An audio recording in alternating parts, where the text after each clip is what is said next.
I'm going to explain an action comedy movie called Kick-Ass. Spoilers ahead. Watch out and take care.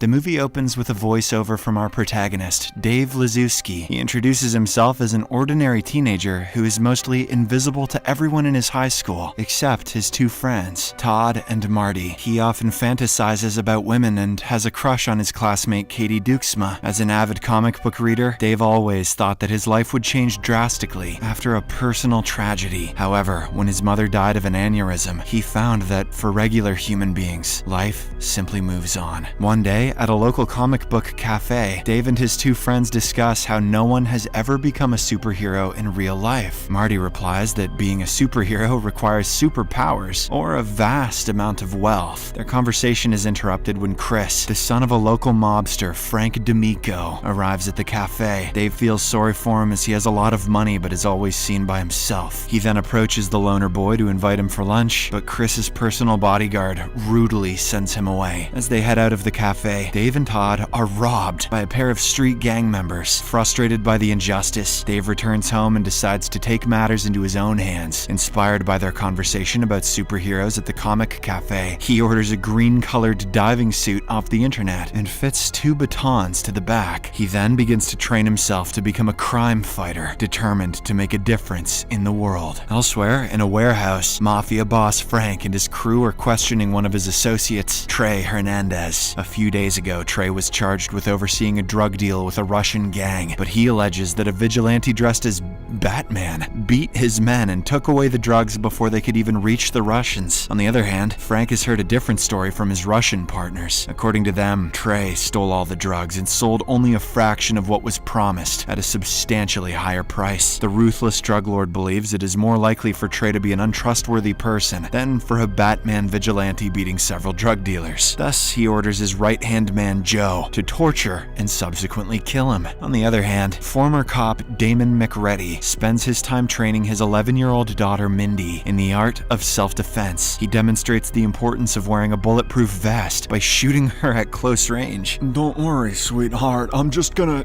shoot you," but assures her that she is safe. Meanwhile, Dave continues to train to become a superhero, but his fear of jumping across buildings still holds him back. One day, he sees the men who had robbed him and Todd attempting to break into someone's car. Though scared, he puts on his suit and confronts them, hiding a baton in his back. He then puts up a brave fight, but ends up getting stabbed, and the robbers manage to escape. As if that's not all, Dave stumbles onto the road and gets hit by a car, which quickly drives off. When the paramedics arrive, Dave asks them to hide his suit, worried about people finding out his identity. A few days later, Joe reports to his boss Frank that someone by the name of Trey Hernandez just sold more drugs to the Russian gang. He suspects that the Russians cooked up a fake story about being sold the drugs at a higher price. Enraged that he's losing money, Frank orders him to get back the drug shipment. The following night, Joe abducts and interrogates the Russian boss in a lumber warehouse. When the latter says that Trey Hernandez is still selling him the drugs, Joe shoves him in a giant industrial microwave and turns it on, killing him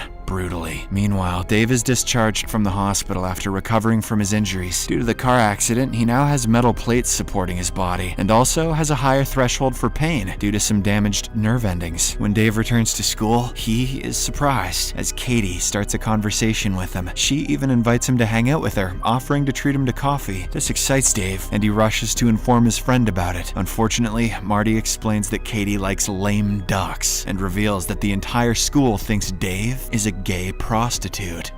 I don't remember that part. The poor boy is horrified by the revelation, but he eventually accepts his new social standing, as it is the only way to be close to Katie. He's also determined to be a superhero and sets up a MySpace account for his alter ego. He thinks for a while, and then comes up with a unique username, Kick-Ass. One night, while looking for a lost cat, Dave notices 3 men viciously attacking a guy in front of a diner. Dave rushes to his aid and successfully beats off the attackers, beats him off with both hands. His metal plating and the inability to feel pain proves to be an advantage for him. Some patrons from the diner record the fight and post it on YouTube. In no time, Kick-Ass becomes an internet phenomenon and is quickly circulated throughout the media. Chris also watches the latest reports with his parents and is visibly impressed. As Kick-Ass gains more popularity on his website, he also gains the attention of Damon and Mindy, who have been working as vigilantes for a while now. Mindy believes that Kick-Ass has potential, but Damon is unimpressed. There's nothing cool about wearing spandex. Later, Katie and Dave are at a restaurant having an awkward conversation. She changes the topic and reveals that a guy named Rasul has been bothering her lately. This enrages Dave, and he advises her to reach out to Kick-Ass for help. Katie loves the idea, and she decides to give it a try. That night, Kick-Ass confronts Rasul and his thugs and warns him to leave Katie alone. When they do not budge, she tries to tase Rasul, but gets pinned to the ground instead. Fortunately, Mindy, dressed as Hit Girl, arrives in the nick of time and saves him. She reveals herself as another vigilante and introduces her father as Big Daddy. The trio then fights off the remaining gang members, with the father and daughter doing most of the work. Once the task is complete, Mindy steals all the gang's money and escapes through the rooftop with her dad. But since Kick-Ass is scared of heights, he hesitates to follow them. Feeling that he's not a real hero, Dave returns home and cries himself to sleep. Later at night, Big Daddy and Hit Girl pay a visit to Dave at his house. They praise him for his bravery and tell him that he has the potential to be a great superhero. They also reveal that they were able to trace his MySpace account and urge him to be careful with his online activities. Big Daddy advises Dave to take his training seriously if he wants to be a part of their team. He also instructs him to decorate his MySpace page with an on vacation banner if he ever needs their help. After the two leave, Dave is once again motivated to carry out his superhero activities. On the other hand, Joe shows Frank a picture from the day where their drug shipment was looted. He reveals that one of their associates clicked it before he was killed. The photo contains a back shot of Big Daddy, but since they don't know about him yet, Joe suspects it might be Kick-Ass. In the next scene, Big Daddy and Hit Girl kidnap one of Frank's men, Cody. They handcuff him to the car's steering wheel and extract information about Frank's business dealings. After getting all the necessary information, the father-daughter duo crush the car, killing him on the spot. In another part of the city, an officer named Marcus visits Damon's house and discovers his collection of weapons. Here, it is revealed that the two used to be partners. Damon was in fact framed as a criminal by Frank and sentenced to prison. This caused his wife to spiral into depression and eventually commit the unthinkable. Mindy was then left in Marcus's care, while Damon trained in secret to become a vigilante and seek revenge against Frank. Upon his release from prison, he reunited with Mindy and continued to train her as a partner. In the meantime, Frank mistakes a Kick-Ass imitator for the real deal and brutally beats him to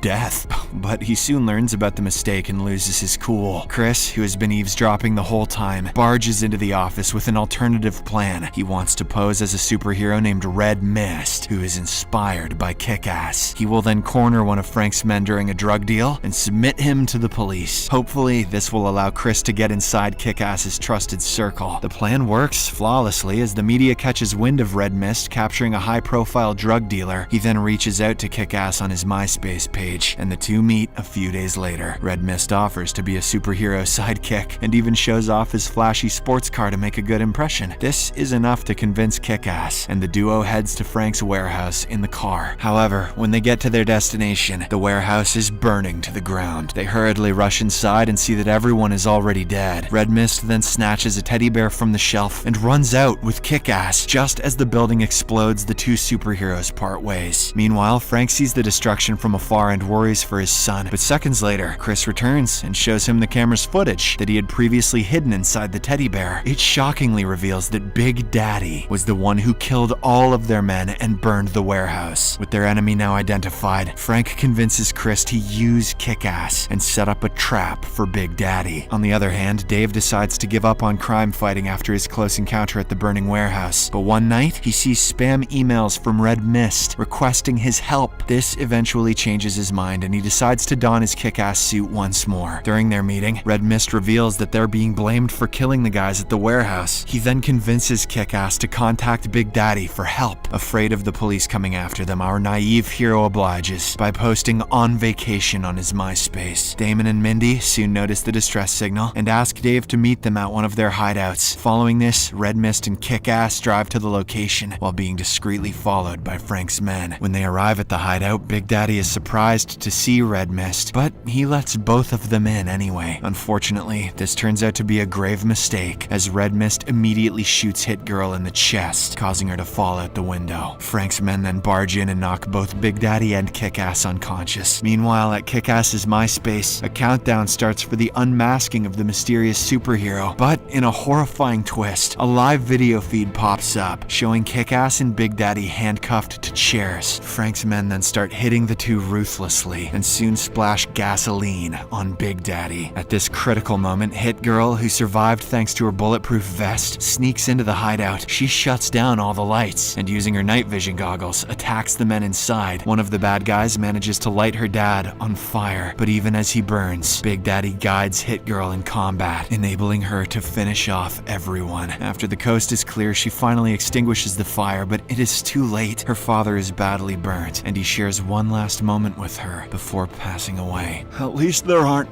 bees this time. In the aftermath of this incident, Hit Girl uncuffs Kick-Ass and the two return to her home safely. They then recuperate for a while and come up with a plan to avenge Damon's death. Following this, Mindy shows up outside the building where Frank's office is located. She poses as a schoolgirl who has lost her way home. Having never seen her face before, the bad guys let her inside. Just as one of them kneels to offer his phone, Mindy stuffs a pistol in his mouth and shoots him dead. This catches the others off guard, and she easily defeats them one by one. Mindy then swaps into her Hit Girl costume and gets into the elevator to reach Frank's personal office. Along the way, she uses her agility and flashy moves to eliminate several bad guys. However, there are so many of them that she eventually runs out of bullets and gets trapped behind a counter. Just as she's about to get killed, Kick-Ass arrives to her rescue. He is hovering right outside the window using his new jetpack. Attached to his shoulders are two mini machine guns that he uses to incinerate every bad guy present there. In the meantime, Frank and Chris overhear the commotion from inside their office. When the gunfire subsides, they assume that their men have succeeded in eliminating the two superheroes. But, to their dismay, Hit Girl and Kick-Ass barge into the office, determined to finish the drama once and for all. An intense showdown then ensues between the two factions, with Frank battling with Hit Girl while the boys square off against each other. Frank turns out to be a great fighter, and he eventually overpowers the young girl. He then prepares to finish her off, but Kick-Ass fires a goddamn bazooka at them. This sends Frank flying out the window, where he explodes into pieces. After the dust settles down, Chris slowly rises to his feet. He pulls out a sword and proceeds to attack the superheroes, but it's too late. Kick-Ass and Hit Girl use the jetpack and fly off the building. Minutes later, the duo lands on a nearby building rooftop, and Kick-Ass unstraps the jetpack. Hit Girl then finally takes off her mask and reveals her true identity. The scene then cuts to several days later, and we learn that Damon's old police partner Marcus has become Mindy's guardian once again. Dave has now stopped being Kick-Ass, but his actions have inspired several youngsters to follow in his footsteps. Many of them will surely die. As for Red Mist, he has designed a new supervillain suit and is plotting vengeance against the superheroes. Subscribe for more videos like this, turn on notifications, and leave a like to help the channel out.